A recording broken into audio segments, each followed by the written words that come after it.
Okay, so before we even get started, when I hear the word entrepreneur, like that's whose face needs to be in the dictionary. Ah, you're so sweet. For real. So I think it's funny that we met. I have no idea how many years ago when you were on a panel at a hair That is when convention. we met. Yes. It was in Long Beach. Yes. Yes, got it. Yeah. So I've been following you ever since, and you are just like the most serial entrepreneur. And I love that you share your wins and your shifts. Like, I think that is so important. So there's so many times that I followed entrepreneurs, but I delete as soon as it doesn't feel real, right? Yeah. So why don't you introduce yourself? Because what are you doing now? Fuck. I mean, look, it's been a tough year for me, to be honest. I think I'm just getting back on the bandwagon of life. I've been pretty transparent, and if I get teared up, just it is what it is. I've been pretty transparent about my dad's passing. Yeah, So it kind of even now you can see it gets to me, so it rocked my world. And so I'm just now, I think, able to have some clarity mentally. yeah. I mean, it definitely takes time. Yeah, yeah, yeah. So obviously didn't expect to Yeah. cry so soon on a podcast. Uh, but listen, I've positioned myself, a while ago to, and listen, let's talk about the transparency. This is about as transparent as you can get, right? As an entrepreneur, to like, hey, I'm winning, I'm losing, I'm hurting. And I think the message that I had for myself, like the last couple months, is just work through the pain and get to some progress. Because I understand that as an entrepreneur and really in life, we're never just standing still. We're either moving forward or we're actually moving backwards. So as me in my grievance state, I knew that I wasn't just standing still the last 8 months. I have been slowly regressing, and I had to keep telling myself, hey, don't think about being the best you can be right now, because it's not humanly possible when you're dealing with such pain. What you want to do is wake up with the pain that you have and turn that into some type of daily progress, because I know internally that it's the small wins that compound over time. So if I can just have a little bit of progress every day in the midst of my pain, then I'm going to win regardless, because I position myself in such a way where even a slight progress for where I'm at right now as an entrepreneur is probably 10 times greater than someone who puts in 8 hours a day as an entrepreneur just starting out. Right. And I think most people don't understand that because they want these wins and they want them now. But Yeah. like you said, it's those little compound things that do end up over time. Yeah. So have you ever worked 9 to 5? Like, was that ever like a tea moment? Shit, I did when I was like 18 years old. Yeah. I did when I was 18. And by the time I was 22, I was a full blown entrepreneur. And I'm 40. So, I haven't had a 9 to 5 since the age of 22. I think the reality of it is that I'm so transparent about, hey, I went through the first recession. I lost everything. I had moved back in with my mom and my dad. And at this point, I'm 27 years of age? Like, that's a hard pill to swallow. But at the end of the day, it's like, if I don't share that, then you're not going to know why I'm where I'm at today. Because Right. during that time, I was doing this kind of stuff in my bedroom in my mom's master bedroom with my partner holding the camera. And I was doing like bar talking coffee and doing information products at the wrong time and just trying to figure it out. And then one time I just opened up my phone and did bar talking coffee, and it went viral. And I said, how do I literally monetize this? And then that became my apparel line. And then we sold out of my apparel line. And I said, oh, there's something to this brand building shenanigans. And so after I did that, I remember just there was a box in the room and it had the word press on it. And I was like to my partner worked a 9 to 5. He just retired this last year at 40 to do what we do full time. And he used to come to my house. He'd be at work at 6, get off at 3, come straight to my house until 8 or 9, and we would just build and try and build and try. And we tried everything. I'm talking about everything. And I remember looking at him one day and I go, we should just launch a company called District Media Press. And we should just teach people how to build a brand. Ads, you're coding. I know brand, bar talk and coffee, let's go. And that's Yeah. how we created District Media Press. And then I ended up generating quite a bit of money that first year.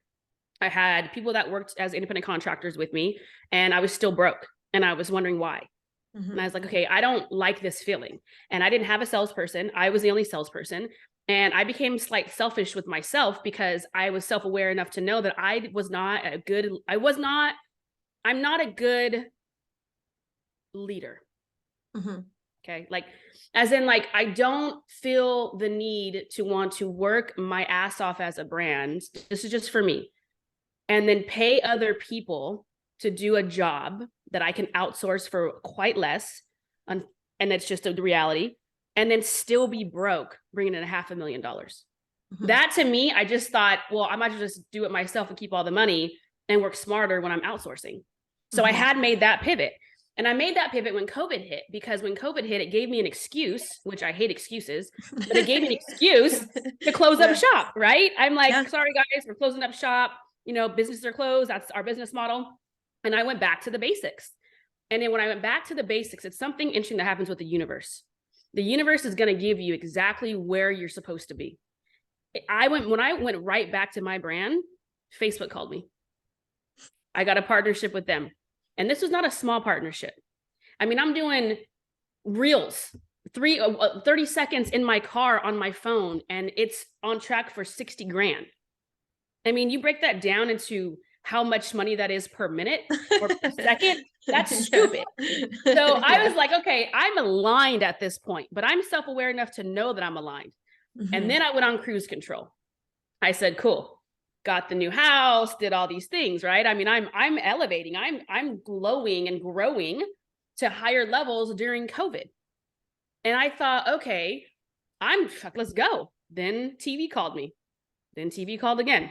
And then Forbes did an article on me. And then Entrepreneur Magazine did an article on me. Then I got picked up to be a writer for Entrepreneur Magazine. And then Yahoo Finance. And then NASDAQ. And all these things that are hitting me in the face, right? And then I'm on TV again and on TV again. I'm like, oh my God, this is what alignment feels like. The path of least resistance. Mm-hmm. And then I thought I was untouchable. And then I got the call that my dad had passed away. Then I'm back to square one now, emotional, right? I'm emotional. Like, I'm just sitting here going like, are you fucking kidding me? Mm-hmm. And now I'm getting angry, right? Now I'm mad because I'm like, really? Are you fucking kidding me? Like, I can't have it all at the same time. What kind of bullshit is this? Right? Now I'm just, my father ruined me. I'm spoiled rotten. So I know this for a fact. So now I'm getting mad. And whether you believe in the universe, I'm more spiritual than I am religious, but I still know there's a higher being. And so I'm yelling at the higher being and cussing at, I'm questioning my faith, because when something rocks your world, that's so debilitating, it questions your entire existence. Right. And now I'm sitting here going, okay, I was supposed to be on TV next week. Now I got to plan a fucking funeral. How the fuck did this happen? Then I have to call the doctor and go, hey, my dad, who we just saw the day before, by the way, my dad went to the doctor and they said, oh, you have stage 4 cancer. We need you to do chemo in 2 weeks. So I'm experiencing that in that moment going, okay, I'm processing, you're sick, you have cancer. And then the very next day, I get a phone call 2 hours before. I talked to him many times that day. And 2 hours before I'm on the phone with the doctor's telling me he had 18 months or less, her exact words. I didn't even have 18 hours. He died that next day. So now I'm sitting there and I'm like, okay, how am I going to even survive at this point? Like, I'm glad I had pieces in motion that I'll talk about that positioned me to have money coming in. So I didn't have to worry about that. But I'm sitting here going, okay, now I'm looking at my dad, who's actually deceased on the floor at his house for 3 hours because they said he died of stage 4 cancer. Okay. And then the doctor's calling me, asking me how he died. And I'm like, really? Can you tell me? And I didn't use those words that were very nice, by the way. I definitely didn't. I was not civil. Yeah. I was not civil at that point when she called, how did he die? Really? So I'm like, now like, okay, I am my father's daughter. Let me pick up these pieces because my brother is over here distraught. My mother is a wreck. And I'm the only one going, all right, okay, let me just shove that down. Actually, let me shove it down now. So I could take care of business and I can grieve later. Yeah. And that's exactly what I've done. So I was actually surprised at myself for even getting on TV 2 months after he passed away. But a lesson that I once learned by somebody that was once my mentor, Les Brown, He said, and now my friend, uh, never turn down opportunities that can lead to greater things.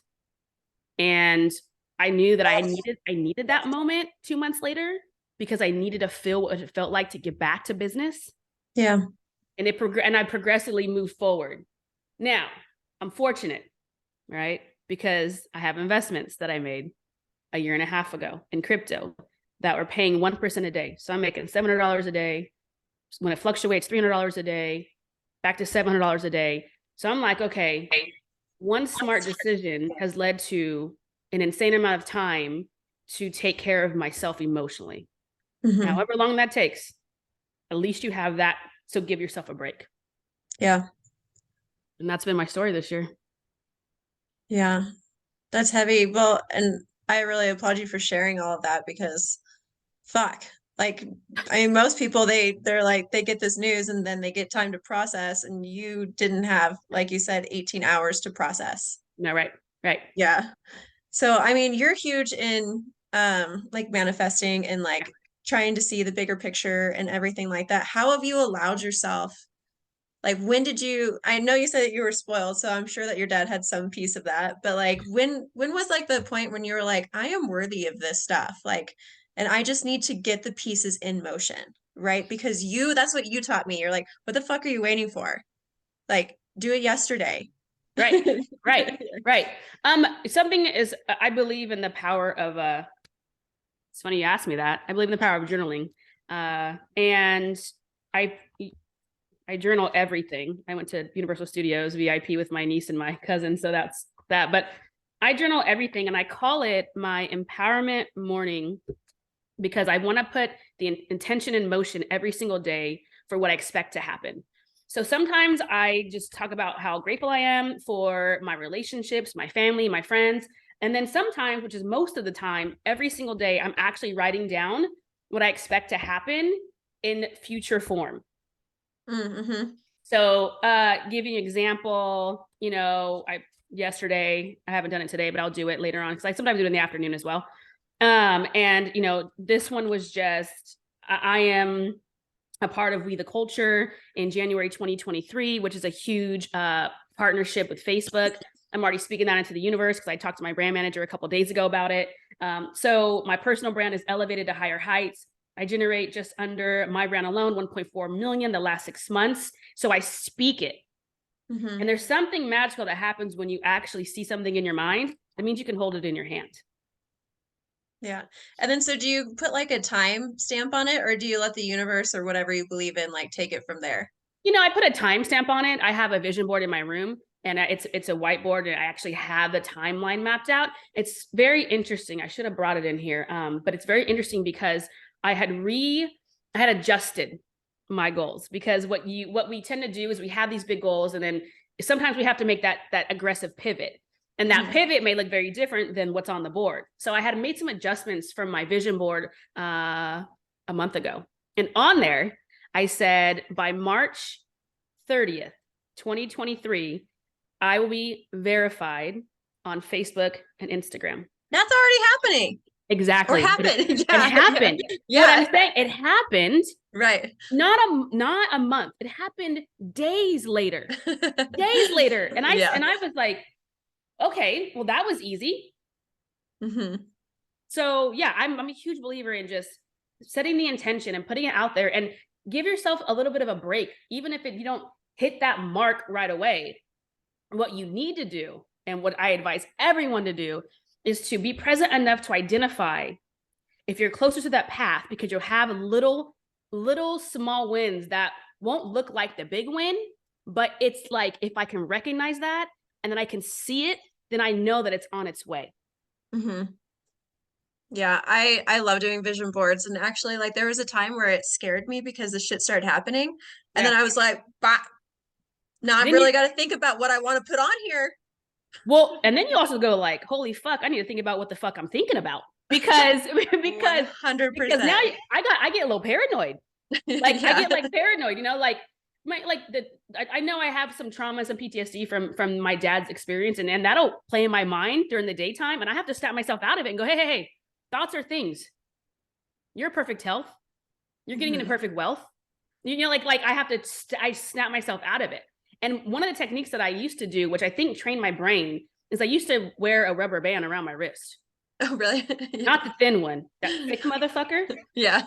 And whenever I would think a negative thought, I would just go like this, and I would snap my wrist. And the pain was so horrible, I started to correct myself mentally. Yeah. I know what I do is I literally, yeah, I'll be like, hey, and then like, Yeah. sorry, whoever's around me. They'll be like, what? I was like, I had to stop that train because it was I going to stopped that. derail my shit. Yeah. Yep. Facts. Yeah. Big time facts. So speaking engagements in Forbes and all of that, how did that even come about? How did you? Yeah. I think I'm just this master fucking manifester. You know what I do? I'm gonna tell you a story, and it's gonna blow your mind, right? So this is some real shit. I have become fearless in my approach to life. The older I get, the more fearless I become. And I'll tell you the first story, how I got my first speaking engagement, and then how I got on TV. I made a fake email, and I called her probably Deidre Moore or some bullshit. I don't remember the name. Made a fake email. I emailed as Deidre Moore, the vice president at Sac State. Mm-hmm. And Deidre was my representative. Mm-hmm. Something magical happened that day. She responded right away. Got my first speaking engagement, $5,000 for 15 minutes. Fuck yeah. First time. That was how I first got my first speaking engagement at a university, right? Mm-hmm. So now I got a little more clever, and I said, well, shit, this shit is too easy. So I started reaching out to more speakers, not like Deidre Moore. Got the second speaking engagement, got Long Beach, got all the things, right? Yeah. So at some point I said, okay, I don't need Deidre no more. Okay, that jig is up. Okay, I could day trade this attention now. No big deal. And so I was like, all right, I want to get back on TV more, because I had done a bunch of TV Zooms, right, during COVID. And so I was like, cool, I want to do local TV. I've done it before. Let's do it again. Let's go on Fox this time. Never been on Fox 40. And so I was like scrolling through, and I remember being taught something really early on in my career that says it's easier to get to the top than it is to get to the bottom. And what that meant was, it's easier for me to contact the president of a network or vice president than trying to find the producer who may or may not get back to me. Mm-hmm. So I randomly went to the website, and I scrolled down, and I saw the vice president, and his cell phone number was there. So I called his cell phone. I said, hey, Scott. I said, hey, beam me up, Scotty. I said, you don't know me. I said, but I'm Tiana Burse, and you're going to love me when I get done with this phone call. I said, this is who I am. I'll send you verification and links. And he thought it was a hoot. I mean, like, I'm telling you, like, he emailed me seconds after we hung up the phone. And now him and I are like, he's my buddy. Like, he'll email me and say, hey, can you come back on TV? This is the vice president of Fox 40. Yeah. Call his cell phone. He goes, yeah, I'll pass it through right now. Let's get you on next week. Yeah. That was it. Now I'm on all the time. But who's going to do that? Christine, who's going to do that? Who's going to call the vice president on his cell phone? Hey, if it's there, like. I mean, but this is what most people won't put themselves out there to do. Yeah. I just don't give a fuck anymore. Mm-hmm. Well, I mean, there's two answers, no or yes, right? I have nothing to lose. Only everything to gain. Now I'm on TV, 2-3 times? I'm on TV whenever I want, honestly. But they call me, right, 2-3 times, once a month, twice a month, depending on their schedule. So, you know, that's just a testament and just one example of how I landed on TV. And that's a tough thing for people to do, because you get scared. I've lived my life where I just don't care anymore. I've already lost my dad. What else do I have to lose? Right. Half my heart's gone, so let's go get it. Yeah. I mean, that's been my philosophy. I mean, the podcast being called Done Not Perfect. I mean, I feel like that's you. You're like, I will get this shit done. You know, no matter what it looks like. Right. And go ahead. I mean, I'm just like, it's something where you have to come to, and especially as an entrepreneur, right? I mean, you have to be self-aware enough to know your lane, right? If someone's not good on TV, don't go on TV. But right. I know where my strengths lie. I'm a communicator. And Les Brown said communicators change the world. And so knowing that, it's like, why wouldn't I go after national syndication? But how do you go after national syndication? You start with local syndication. Mhm. Then you day trade that attention to get to the national syndication. And then next thing you know, hell, I might be in New York having my own TV show or LA. Who knows? But that's a part of my goal. Mhm. Yeah. And if it manifests, I'm just a fucking unicorn at that point. Yeah. I love it. So, I mean, I feel, and I know you're going to agree with me, but I feel like the biggest feat for anyone is themselves. Mhm. Like, so I know, like, I get stuck in this loop. I know my friends get stuck in this loop where we start reading and researching and doing, but we're not doing. And so that's like my whole MO for not next year, for fucking today. Like, Yeah. Yeah, that's that. And I've been there. I was there early on in my career. And when I was in my mother's bedroom, I got too stuck on the comparison chart. Like, oh, this person is thriving. I should do it like they're doing it, and then I'll be able to win. That mhm, doesn't ever work because you're not being your authentic self. And you can never win when you're trying to be someone else. The second thing I did was I got so caught up in the data and the research and looking and watching and watching and watching, and 4 or 5 hours pass and I can't get anything done because I'm researching and looking, when all that you're doing is you just have to do it. right. You just have to do it. Can you And tell I me that still again? don't. Because it's like, okay, well, if not now, then when? If Mhm, anything is a testament that I've learned is that tomorrow is not promised based upon my experience with my dad. So you may not have time the next day to do it. But what if that moment in time that you do that one thing is the one thing that starts and jumps your career? right. And that's always what I think about, even to this day. What can I do today that will spring my career to the next level? Mhm. And do it now. Do not wait. Put everything on the back burner. Tell your friends you're not available. I put my phone on do not disturb. I've made boundaries because I hang out with a lot of people. I have made boundaries with people. Hey, I'm not available until this weekend. I Mhm. mean, I am just very matter of fact because I got one shot and I want to get it done and I want to do it right and I want to do it now. Yeah. I mean, you're like the golden child of it. Seriously. Like when I hear entrepreneur, I'm like, let's see. Yeah. I think too. It, I'm pretty modest, and I gotta give myself some credit because I'm a pretty like my ego is really in check. If I do a thing, it's not to feed my ego. Me getting verified was not ego driven. I cried when that happened. I cried like a baby because I felt like all the hard work is finally starting to pay off. Not because I'm verified, but because of what next step comes out of verification. It comes with potential book deal, potential syndication. Like I've done such hard work to get to that moment. Mhm. That's something to be proud of as an entrepreneur because it's hard enough as an entrepreneur, especially when you're dealing with pain. Yeah. Well, and do you celebrate your wins? I have not. I think back and now the second time I was on TV, I didn't even tell my mom or dad, and my dad had to call my mom and me and go, hey, Boog. I was like, yeah. He's like, I just saw you on TV. That was a trip. I said, oh, I forgot to tell you. Like, I don't even tell people when I get back on TV, and it's like, Yeah. why wouldn't you praise yourself for that moment? Why wouldn't you tell people? And I think a part of it is I was raised with a shit ton of humility and I just, for me, it's just like, oh, it's just TV. But it's not just TV. It's a fucking milestone every single time because of what it leads to. So, I think a part of me has to some way dive deeper into my self-awareness to figure out why I do that. But to also stay in that zone because ego, I think, is just edging God out. And I don't want to be in a position to where I let what I've accomplished get the best of who I am, because when you forget where you came from, you're headed right back there. You're too authentic for that. I don't see that happening. I don't do that one either. Yeah. I don't see that. Yeah. So if someone is in their way right now, like if they don't start today, what are they missing?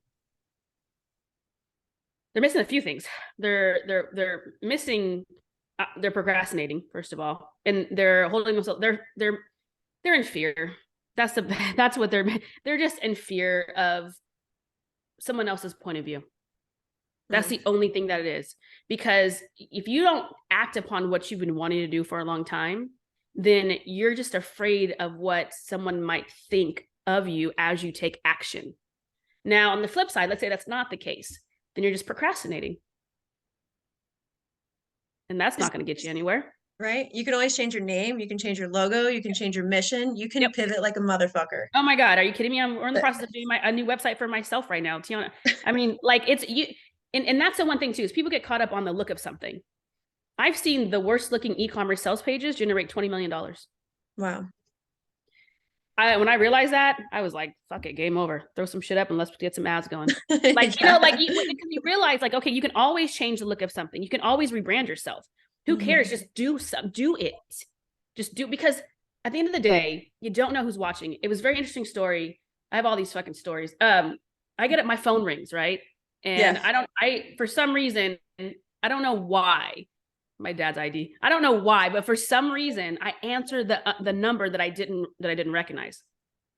It was a lady who has followed me on Facebook for a long time, and my videos got her through her sister dying of cancer. And she called me to tell me that I got her through that indirectly. My number's on Facebook apparently, and that she wanted to call me to tell me that she's here for me about my dad's passing. Fuck. Never met this woman a day in my fucking life. Wow. That's why people need to take action, because you don't know who you're going to impact. And if you're not here to impact, what the fuck are you doing on this earth? Right. That's it. So true. Some powerful shit. I know. That's why I'm quiet. It's hard. I'm never quiet. I'm like, come on, let's go. No, that's some shit. I mean, when I got that phone call, I cried after I hung up. I said, holy shit. Alignment. Yeah. Alignment's real. Manifestation's real. Yep. But I hope that everyone that listens to this fucking follows you, because you're so inspiring. I was just so excited that you were like, yeah, I'll jump on. I was like, fuck yeah. I mean, I'll do it all, girl. Come on. Let's go. Let's go. Do it yesterday. Well, I appreciate you sharing your story and your rawness and your realness. And let's fucking go, man. Let's go. Next level time. You better have your goals mapped out for 2023. Girl, I got the next 2 years. Because you know what I did? Because I always I journal as it's happening. Like I always say, like I wake up and I'm walking down my gravel road with my dogs and my kid to get the mail, and I just did this. And so I always do it as it's my perfect day. But then the other day I decided, I was like, well, what does your perfect day even cost you? You don't even know. So I wrote down, and I was like, you know, my perfect day is only $10,000 a month. Like that's so little. That's nothing. Wow. Right. So I was like, it's so close. Wow. So it's like, okay, so now I'm so, you know me, I'm goal driven. So I'm like, okay, so I'm going to have those goals. So we'll line it up, right? So when I hit this number, that's when I'll do this number, I'll do that. And so it's like that perfect life is, it's there. It's not even not there. It's there. And you know that, go ahead. It's weird because I feel it and I see it, and I'm finally at the point, I think maturity wise, that I know that I'm not in control of the timing of it. But it's there and it's coming, but things have to work out in the world, right, for it to happen. Right. You feel it. That's the first step in the manifestation. Nothing else. Not if you see it. Yeah, if you see it in your brain, in your mind, you can hold it in your hand. If you don't feel like a millionaire, if I don't feel like a millionaire, I'm not going to generate what I'm generating now. See, I felt it a long time ago. Now it's here, right? So feeling is number one. And also I think your point is so spot on. It's like, what if you really break down what it looks like for you to actually do what you love full time, you'd be so surprised what that dollar amount is and how easy it is to get there. Yeah. And then, so that's what I was like, what's your plan of action now? Like, but yeah. And so it's like, how can you share what really lights your soul on fire? Yeah. Like, and it is women. Like, I think we should all be pillars. Like, it's cool to be in relationships and whatnot, but at the end of the day, you got you know? Listen, so I've always believed in a strong, independent woman, and I could have the most successful boyfriend in the world, and I'll be honest with you, we'll probably never have the same bank account. Like, I just am such an independent person. I want to accomplish this on my own. I'm capable of doing it. I'm just as I am Tiana Burse, the great. So there's nothing that I cannot accomplish on my own. And I believe that every single female, because and this is unfortunate, I hate that this is a reality. Women even stay in relationships that are not healthy because of financial situation. Yeah. I was there. Yeah, I know. I didn't know, but I'm saying like Yeah, that's just yeah, like, I mean, yeah. because that's a reality with women. Right. And so when you put yourself in that position, it slowly but surely starts to kill you on the inside. Mm-hmm. You lose your self-confidence, your self-esteem, your ability to do something different. Like it's all gone. Right. So I've always believed in that. I don't talk about this as much, you know, because that's not really my brand per se. Yeah. But I do believe in that 1,000,000%. Well, aren't two pillars stronger than one? 100%. So what's the ish? Like, Right. you know, Right. Right. let's Right. 100%. and it was so crazy to me is to think about like our grandmas. Like it wasn't that long ago that we weren't allowed to do things. Like we couldn't buy cars or homes or you know what I mean? Like It wasn't that long ago. your People think grandma. yeah, it wasn't that long ago. People Right. think it was, no, it has not been that long. For even Right. women to vote has not been that long. Right. Perspective, man. Yeah. All right. I know we could talk forever, so Yeah. I'm gonna call it. I appreciate you. I'll hit you up before it launches. All right, appreciate you too. And if you have anything that you can send me so I can make graphics for it, my team, and start to promote it, let me know. Yeah. Just send it over to me, email, and I'll start pushing it. Cool. Sounds Cool. good. All right, let me know if you need anything. Okay. Thanks. Bye.